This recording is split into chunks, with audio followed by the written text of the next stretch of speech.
Manosque est une commune française, située dans le département des Alpes de Haute-Provence, en région Provence-Alpes-Côte d'Azur. Les habitants de Manosque s'appellent les Manosquins. Manosque est la ville la plus peuplée des Alpes de Haute-Provence. La ville de Manosque a connu deux épisodes sismiques remarquables dans le passé, l'un le 13 décembre 1509, et l'autre le 14 août 1708. Ces deux événements ont provoqué des dégâts importants aux constructions, avec une intensité de 8, sur l'échelle MSK, à Manosque. Aucune des 200 communes du département n'est en zone de risque sismique nul. Les cantons de Manosque Sud-Ouest, Manosque Nord et Manosque Sud sont en zone 2, risque moyen, soit le risque le plus élevé du secteur. Les cantons d'Entrevaux, d'Aimé, de Valençol et de Perhuis sont également dans cette catégorie. La commune est exposée à 3 autres risques naturels, feux de forêt, inondations, mouvements de terrain. La commune est également exposée aux risques technologiques, risque de rupture de barrage. En cas de rupture du barrage de Serponçon, toute la vallée de la Durance serait menacée par l'onde de submersion. Risque industriel, lié aux installations de stockage d'hydrocarbures géosel et géométhane, classés Seveso, Solo. Risque lié au transport de matières dangereuses, par rail, aux routes et canalisations. Il s'agit du transport de matières premières, de produits finis, à destination, ou en provenance des usines Arkema, de Saint-Auban. Par la départementale RD 4096, et l'autoroute A51. Par la ligne de Lyon à Marseille, via Grenoble. Par des canalisations transportant hydrocarbures, ou saumures, reliées aux installations géosel, et géométhane, et le gazoduc alimentant le département en gaz naturel.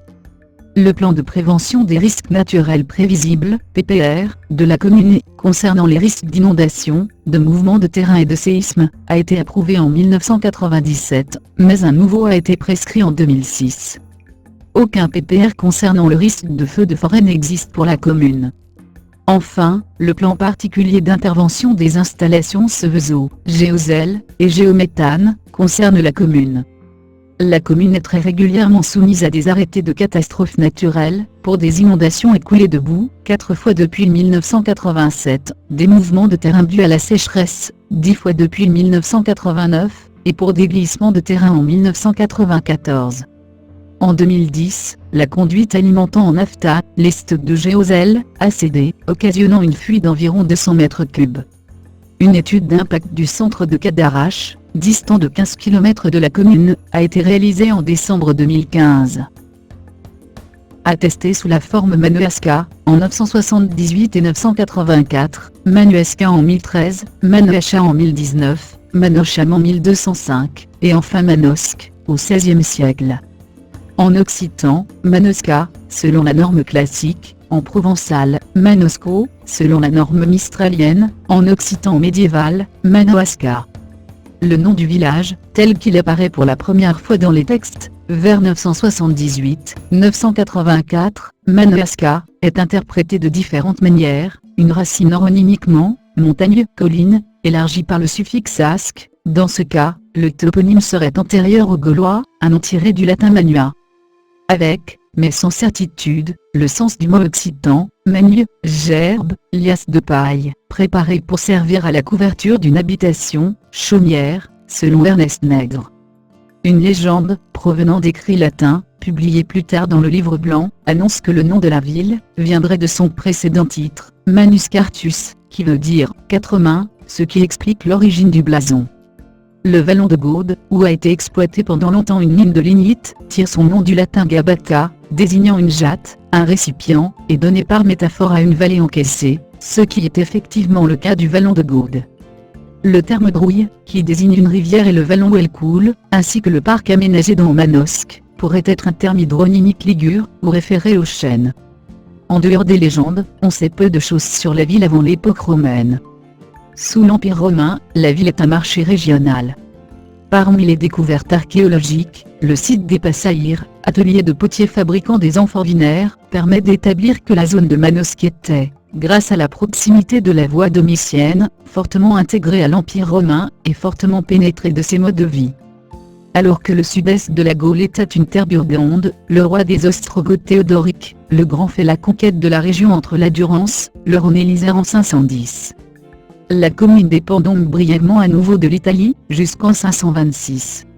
En effet, pour se réconcilier avec le roi burgonde Godemar III, la régente ostrogoth, Amalazonte, lui rend ce territoire. Les comtes de Provence résident fréquemment à Manosque, au tournant de l'an 1000, grossièrement entre 972 et les années 1020. Il existait plusieurs agglomérations portant des noms différents: Manosque, Villa, dans la plaine, Castrum-Bozonem, Château-Bozon, en hauteur, probablement sur le Mont d'Or. Les droits seigneuriaux sont partagés entre l'abbaye Saint-Victor de Marseille et les comtes de Provence ou comtes de Forcalquier selon les époques. L'ordre de Saint-Jean de Jérusalem est implanté à Manosque depuis le début du XIIe siècle. À la mort du dernier comte de Forcalquier, en 1209, Guillaume IV de Forcalquier, les hospitaliers de Saint-Jean ont la seigneurie sur la ville sans rivalité, jusqu'en 1790.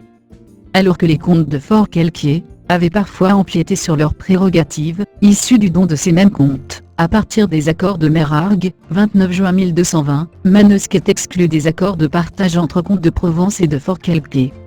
Au cours des siècles qui suivent, les hospitaliers possèdent 2 fortifications dont Manosque, un palais dans le bourg, et une autre sur la partie nord de l'enceinte.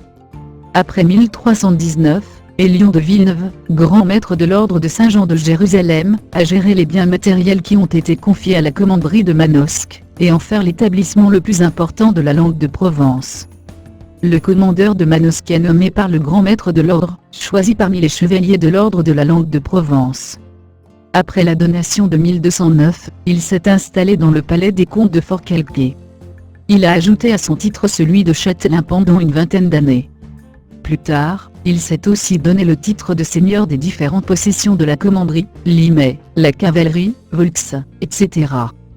Manosque est le siège d'un bailliage des comtes de Provence en 1466. La commanderie de Manosque est devenue bailli capitulaire, faisant du commandeur un grand croix de l'ordre et l'obligeant à participer au chapitre général.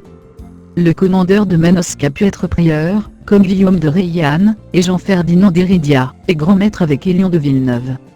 Seigneur de Manosque, il devait jurer à son entrée en charge d'observer les privilèges de la ville, pourvoir à la défense de la ville, publier des règlements, rendre la justice et avait son siège avec ses armes dans l'église Saint-Sauveur.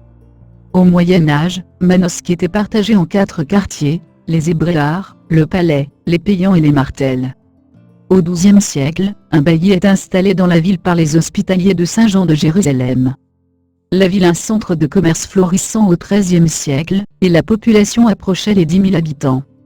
Au XIIIe siècle, le droit de cavalcade impose au seigneur du lieu, l'ordre des hospitaliers, de fournir 5 chevaliers et 50 fantassins aux comtes de Provence, 40 jours par an. C'est à la communauté qu'il revient de fournir les 50 hommes à pied, ce qui s'ajoute à la milice devant défendre les murs, et permet le classement des armes individuelles dans les biens insaisissables en cas de faillite personnelle, comme les chevaux de guerre, et les animaux de labour. Le consulat qui permettait aux bourgeois de se gouverner, est créé avant 1207. Un bac permettant de traverser la Durance, est attesté en 1248. L'arrivée de la peste noire, au printemps 1348, provoque des émeutes anti-juives. Le comte de Provence ordonne la restitution des biens pillés le 25 mai. Le retour de l'insécurité au XIVe siècle, avec la menace des grandes compagnies, a conduit la ville à améliorer ses portes. Manosque fut pourvu, entre 1366 et 1383, d'une nouvelle enceinte de 1125 mètres de long, qui jouxtait de près la première enceinte, à l'est, mais englobait les faubourgs à l'ouest. Et c'est à cette époque-là que la porte-sonnerie et la porte Soubéran ont pris leur forme actuelle. De plus, les faubourgs, situés hors des murailles, sont abandonnés, comme le faubourg de la Sonnerie, à la fois parce qu'ils ne sont pas protégés, mais aussi parce qu'ils gênent la défense. Ce renforcement des défenses a lieu, dans un contexte de renforcement général des efforts militaires au niveau provençal. En 1354, les États de Provence imposent à tous les hommes de 14 à 60 ans de porter les armes. Les inégalités sociales au sein de la ville sont assez peu marquées, les nobles n'ont pas les moyens de vivre en chevalier, avec cheval et suite, les juifs participent à la défense. Enfin, en 1382, la cité achète sa première bombarde au moment où s'ouvre la crise de succession de la reine Jania. Manosque est une des rares villes, avec Marseille et Arles, à se rallier dès 1382 à l'Angevin Louis Ier, le commandeur hospitalier, Jean Sévin, adoptant le même part. ce ralliement précoce leur est profitable. En novembre 1383, l'impôt de Cavalcade est réduit, et Jean Sévin prête hommage en 1385, pour la commanderie et la communauté. Les premières traces d'exploitation de la lignite datent de 1441. En 1509, un tremblement de terre secoue la ville. Lors du passage de François Ier en 1516, la fille du consul, chargée de présenter les clés de la ville au roi, lui fait un compliment. Les regards admiratifs du prince s'arrêtent sur elle, alarment sa pudeur. Pour faire disparaître la fraîcheur de son teint, et les charmes que la nature lui a prodigués, elle expose son visage à des vapeurs de soufre. Le roi, fort ému, comble de faveur et de libéralité la jeune fille, et sa famille. C'est depuis lors que Manosque a pris le surnom de la pudique. En 1521, la peste qui sévit en Basse-Provence pousse le parlement d'Aix à s'installer à Manosque, avant de se replier encore plus à l'intérieur des terres à Sisteron. La réforme connaît un certain succès à Manosque, et une partie des habitants se convertissent. Malgré les guerres de religion, une communauté protestante se maintient au XVIIe siècle autour de son temple, grâce à l'édit de Nantes, en 1598. Entre-temps, les guerres de religion n'épargnent pas la ville. En 1561, Notre-Dame de la Consolation, et la chapelle de Toutorès, sont saccagées, statues brisées, tableaux déchirés, etc. Les Huguenots de Manosque sont autorisés à bâtir un temple, mais à l'écart de la ville. En 1592, le marquis d'Oraison profite de la mort du capitaine Barat, gouverneur de la ville, pour s'en emparer. L'édit de Fontainebleau, en 1688, est fatal à la communauté protestante de la ville, qui disparaît, ses membres émigrants ou étant convertis de force. Lors d'un procès de cette époque, les Manosquins ont la réputation de faire des faux témoignages. Ils remplacent Saint Sébastien, saint patron de la ville, par Saint Pancrace, saint de la bonne foi. Une foire s'y tenait au XVIIIe siècle, et un bureau de la poste royale installé à la fin de l'Ancien Régime, atteste du rayonnement du bourg. À cette époque, la vieille ville s'agrandit vers l'est pour prendre ses dimensions actuelles. La ville est fortement touchée par les différentes épidémies qui ravagent la Provence, celle de la peste de 1720, et du choléra de 1834, évoquée par l'écrivain Jean Genot, qui place une partie de l'action de son roman, Le Hussard sur le toit, en raison de sa situation, comme ville de passage. Avant la Révolution, Manosque, comme toutes les villes de cette époque, est soumise à des révoltes épisodiques mais violentes. Ainsi, en 1707, la ville s'agite à propos d'un petit berger des environs, qui aurait été enrôlé de force par des sergents recruteurs. Les consuls de la ville interviennent, sans obtenir la renonciation des sergents, mais dans la confusion provoquée par la foule, le berger s'enfuit. Mais la concordance de vue entre la municipalité et le peuple est rare. Dans les années 1760, les membres de la municipalité sont même attaqués lorsqu'ils distribuent les billets de logement, destinés à procurer un logement d'office aux soldats d'un régiment de passage, le peuple jugeant que certains ont bénéficié d'exemptions indues. Le pic décidé par le conseil municipal pour percevoir les droits d'octroi sur les biens entrant en ville, provoque une forte contestation, et en mars 1760, le peuple se réunit en assemblée extraordinaire pour délibérer contre cette taxation. Peu avant la Révolution française, l'agitation monte. Outre les problèmes fiscaux présents depuis plusieurs années, la récolte de 1788 avait été mauvaise et l'hiver 1788-89 très froid. L'élection des États généraux de 1789 avait été préparée par celle des États de Provence de 1788 et de janvier 1789, ce qui avait contribué à faire ressortir les oppositions politiques de classe et à provoquer une certaine agitation. C'est au moment de la rédaction des cahiers de doléances, fin mars, qu'une vague insurrectionnelle secoue la Provence. Une émeute frumentaire se produit à Manosque le 14 mars, un peu avant le gros des émeutes. L'évêque de Sisteron, de Suffren, de passage dans la ville, est lapidé, car il est soupçonné d'accaparement, par une foule de paysans et de femmes. Dans un premier temps, la réaction consiste dans le rassemblement d'effectifs de la maréchaussée sur place.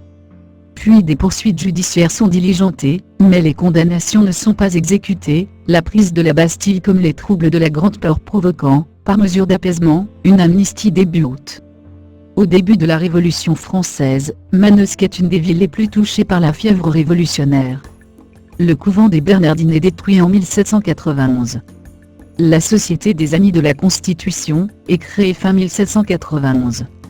Le 28 septembre 1792, le club doit payer une forte amende au club de Marseille, car son représentant, Isoard, a été attaqué à Manosque, et les clubistes marseillais menaçaient d'opérer une descente en armes sur Manosque. Épurée, elle devient ensuite les antipolitiques. En 1792-1793, la section est contrôlée par les fédéralistes. En relation avec la section de Marseille, elle diffuse les idées des Girondins, jusqu'à leur proscription le 31 mai 1793, et l'écrasement de l'insurrection fédéraliste en juillet. Robespierre, le jeune, en mission auprès de l'armée d'Italie, est attaqué par des réactionnaires venus de Provence, le 12 août 1793. Chassé de la ville, il se réfugie à Fort-Quelquier, et revient en force le 23 août, s'appuyant sur les républicains manosquins, pour chasser la réaction. Il en profite pour rétablir la société populaire, qui est à nouveau épurée le 25 novembre 1794, Saint-Frimaire de l'an 3, par le représentant en mission Gautier. De nouveaux troubles éclatent en 1797. Le château de l'ordre de Saint-Jean de Jérusalem, déclaré bien national, est vendu aux enchères, puis démoli, créant une vaste place en ville. Lors du coup d'État du 2 décembre 1851, le maire Joseph Buisson prend la tête de la résistance provençale, et installe un gouvernement provisoire de la République à Digne. Bien que peu ouvrière, 226 ouvriers recensés en 1848, la population de la ville suit en masse son maire. Après l'échec de l'insurrection, une sévère répression poursuit ceux qui se sont levés pour défendre la République. 223 manosquins sont traduits devant la commission mixte, la majorité fut condamnée à la déportation en Algérie, soit plus de 13% des Baselpins poursuivis. En 1884, la commune est touchée par une épidémie de choléra, qui cause 12 morts du 23 au 31 août. La coopérative oléicole est fondée en 1928. Durant la Seconde Guerre mondiale, un atelier détaché du camp d'Émile est implanté à Manosque. De l'autre côté, les couples Rosé Paul Astier et Alphonsine et David Chauvin, sauvent des Juifs de la déportation, et ont été pour cette raison distingués, comme justes parmi les nations. Sophie Dole, sa fille Jeanne Régnier, et sa cousine, Alix Rebaud, sont distinguées de la même manière. Néanmoins, 10 Juifs sont arrêtés à Manosque, et déportés. Pour préparer le débarquement de Provence, 2 équipes Jedburgh sont parachutées les 8 et 9 août, afin d'agir sur les arrières allemands, et notamment sur les voies de communication. Disposant du soutien de 3000 FFI, elles prennent le contrôle de la RN 96, qui permet de remonter la vallée de la Durance de Manosque-Aven. Au cours des opérations suivant le débarquement, les forces alliées franchissent très tôt les premières défenses allemandes, et se lancent dans de rapides offensives de débordement, afin de couper les voies de retraite à la Wehrmacht. Une colonne, partie le 17 août de Villedeban, franchit la Durance le 20 août au sud de Mirabeau. Le 143e régiment d'infanterie US forme une colonne qui remonte la vallée de la Durance toute la journée du 20 août, et libère les villes et villages sur son passage, dont Manosque. Après la libération, les armes et explosifs parachutés dans la région par les Alliés sont rassemblés et stockés dans les caves de la coopérative oléicole de Manosque. Le 29 novembre 1944, une explosion accidentelle provoque sa destruction, des parpaings sont projetés à plus d'une centaine de mètres.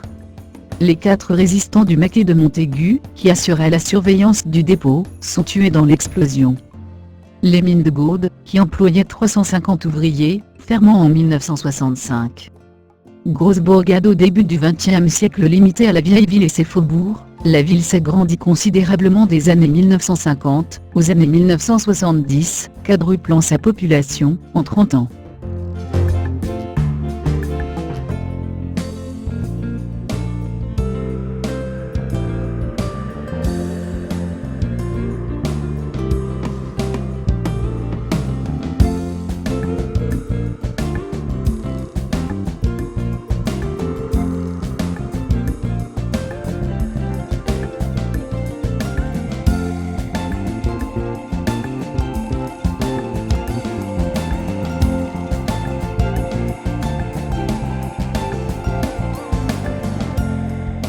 Les sources qui illustrent ma vidéo proviennent de wikipedia.com.